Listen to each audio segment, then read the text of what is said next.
Conflict theory is the idea that power relations structure every social interaction. In an economic system that functions around capitalism, like the USA, this means that the divide between the lower and upper class is extremely wide, and that translates into the type of education one gets. With the principle that more expensive schools means a better education.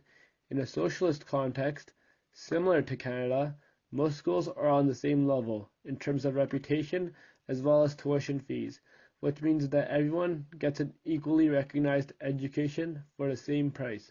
In a social capitalist countries like Switzerland, education is mostly very affordable, except for private post-secondary institutions, which charge terrifyingly high tuition. In light of those specific national differences, degrees from each country do not translate globally because the system in which they are embedded are not compatible.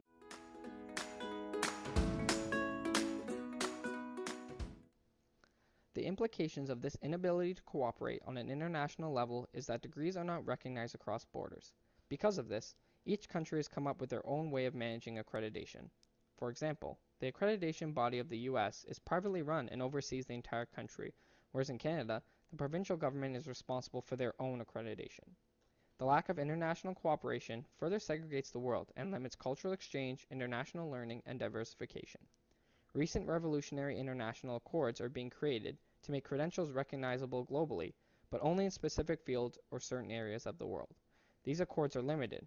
They are not compatible with education systems across the world and are not implemented on a large enough scale to make a powerful impact globally.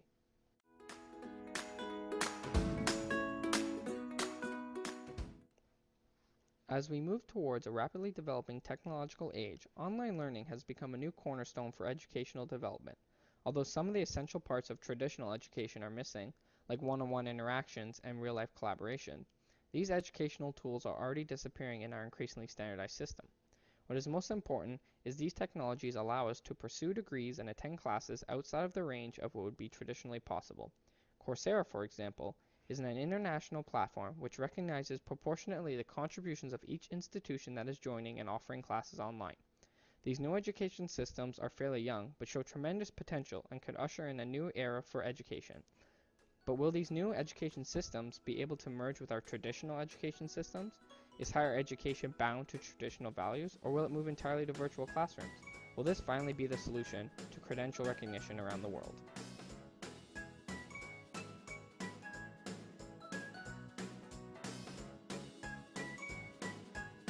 Created using Powtoon.